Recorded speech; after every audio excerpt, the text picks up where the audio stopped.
अहो काका, मला वाचवा ना. काही गुंड माझ्या मागे लागले आहेत. 2-3 मुलं आहेत, खूप चाडचूड आहेत. प्लीज मला वाचवा ना. का? मी का तुला वाचवायचं? अहो काका, असं काय करता? तुम्ही पुरुष आहात ना. मग आम्हा मुलींना, आम्हा महिलांना कोण वाचवणार? प्लीज मला वाचवा ना. मी तुमच्या पाया पडते. का? नाही तेव्हा धडे गिरवता. स्त्री पुरुष समानता.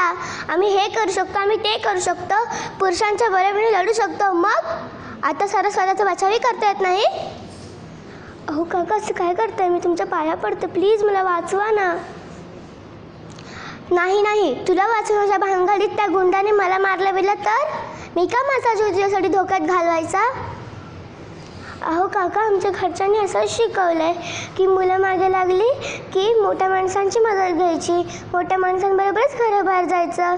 आणि मुली म्हणजे काचेचं भांडं असतं. मुलींना आपली इज्जत खूप जपावी लागते.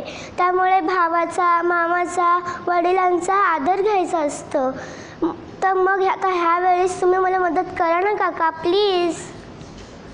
छे, तुझ्यामध्ये ताकद नाही का? आणि स्त्री म्हणजे आदिशक्ती असते, रणरागिणी असते. स्वतःमध्ये ताकद तयार कर आणि दुसऱ्यांचा आदर घ्यायचा बंद कर.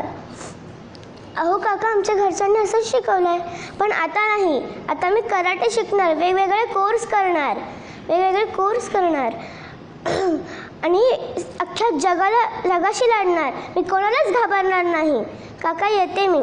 तुम्ही जी हिंमत दिलीत ती हिंमत घेऊन मी आज सगळ्या मुलींना शिकवणार. तुम्ही जी जीन्स पॅन्ट घालता त्याला जो बेल्ट असतो तो बेल्ट घेऊन मारा. काही करा, पिनं टोचा, पण काही करा. पण स्वतःचा बचाव स्वतःच करा. आज पोरी पोलीस आहेत, IPS आहेत आणि तुम्ही घराच्या बाहेर पडायला घाबरता. अजिबात घाबरू नका. जगाला दाखवून द्या की ही स्त्री ही खऱ्या अर्थाने आदिशक्ती आणि रणरागिणी